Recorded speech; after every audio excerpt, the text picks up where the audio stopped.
صاحب مستقیل صاحب اس کے بعد آپ کر لیں گے۔ شکریہ جناب اسپیکر۔ بسم اللہ الرحمن الرحیم۔ میرے بہت سے رفقا نے بات کی ہے تین بڑی شخصیات کے بارے میں۔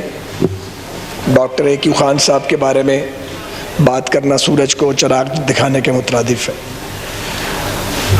بدقسمتی یہ ہے کہ ان کی قومی خدمات کا اعتراف عملاً کرنے کی بجائے پرویز مشرف کے دور آمریت میں جو بدسلوکی ان کے ساتھ روا رکھی گئی وہ ہماری قومی تاریخ کا ایک سیاہ باب ہے اور افسوسناک ہے۔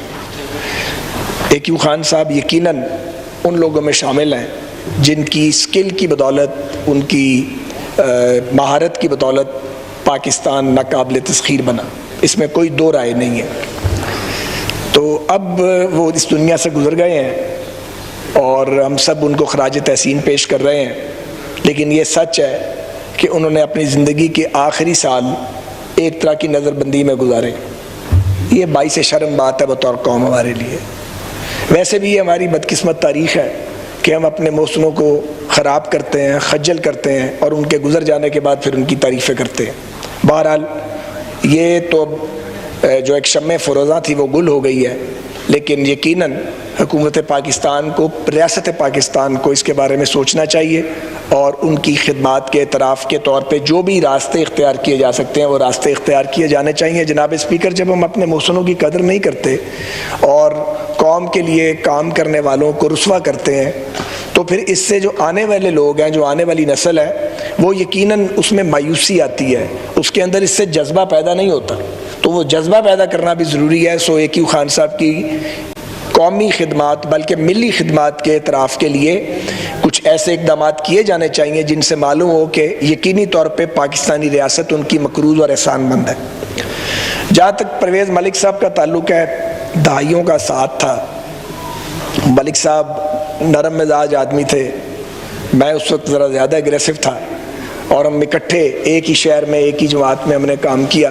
جنرل مشرف کا مارشل لاء تھا تو پرویز ملک صاحب نے اور ہم نے مل کے بہت کام کیا۔ پھر 2002 میں یاد صادق صاحب بھی ہمارے ساتھ آ گئے، ہمارے ساتھ MNA بن گئے۔ تو ایک آئیڈیل ایکویشن تھی۔ میں سمجھتا ہوں مسلم لیگ سے زیادہ یہ نقصان ڈیموکریٹس کا ہے۔ وہ ایک تھورو بریڈ ڈیموکریٹ تھے، وہ آئین کی حکمرانی پر یقین رکھتے تھے، وہ ووٹ کی حرمت پر یقین رکھتے تھے۔ حالانکہ وہ ایک واریر نہیں تھے بظاہر، لیکن وہ ایک واریر تھے اور انہوں نے ہر آمریت کے خلاف جو جنگ تھی وہ بڑی مردانہ وار لڑی۔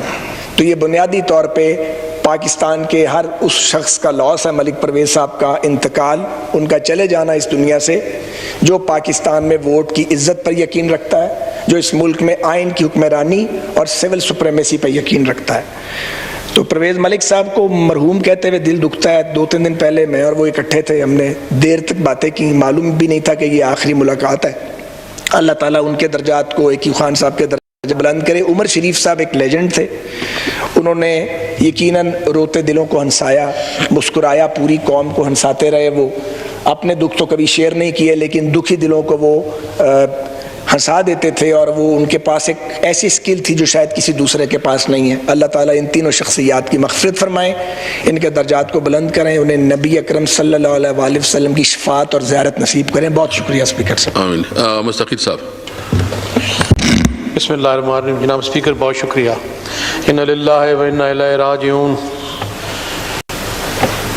میں چھوٹا منہ بڑی بات، جناب عبدالقدیر خان جو فخر پاکستان، جو محسن پاکستان، جو دفاع پاکستان کی آخری نشانی تھے، جس مردانہ وار قربانیوں کے بعد انہوں نے پاکستان کو ناقابل تسخیر بنایا، میرے پاس وہ الفاظ نہیں ہے کہ میں ان کو بیان کر سکوں۔